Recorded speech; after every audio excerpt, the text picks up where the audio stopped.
Hi everyone, today I'm in one of New Zealand's national parks. I've got a really stunning location for today's video, and today I want to talk about a call that I had with a parent last night. Now, she has just had her son diagnosed and he is in year 5, so that is age 9 to 10, and she's feeling completely overwhelmed by this diagnosis, and it's keeping her awake at night. And I think really my first advice in this particular situation is to recognise that yes, there might be many problems that need to be solved, but this is not a sprint. It's a marathon. It's something that is going to take time. But to start thinking about, maybe insurmountable problems that you've had in the past that have seemed completely overwhelming at the time, and think about those same problems again now today, because in my experience, things always work out. Eventually we find a way. But when you're in a state of panic and stress, cortisol takes over and your brain literally cannot see a way forward.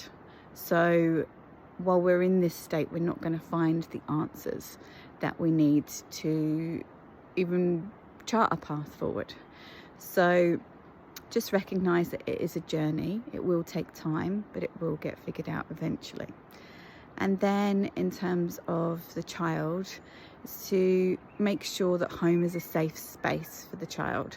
So that is a place where they're not being put under pressure as well.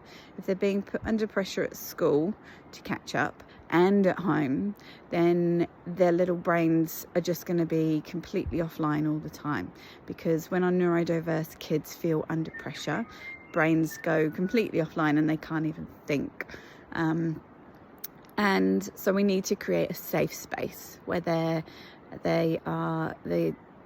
can just lower their cortisol levels, feel calm, and that's when we find answers. And then secondly, to find a tutor, a really good tutor who can look at the problems that have been raised on the assessment and help you to figure out a path forward. For this particular person, it was short-term memory issues, working memory issues, and my daughter had this exact same issue, and the tutor that we chose worked with her to make sure that she could get her sort of thoughts and feelings down onto paper so that she could put together stories and bits of work and so on. And that probably would have been probably 3 or 4 months intensive just on that particular part of her dyslexia. But she's a fabulous storyteller now.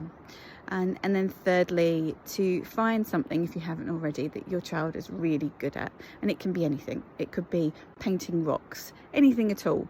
But just lean into that particular skill so that they feel like they're good at something and can do something really, really well. And this will give them a lot more confidence in trying other things that perhaps they weren't good at before, because they start to develop a growth mindset where they realize that if they practice enough and if they put enough effort into some particular area, that they can get better and they can be really good at it. So those are really my top tips for that sort of initial overwhelm that you might be feeling, and to know it is a journey and you will get there eventually.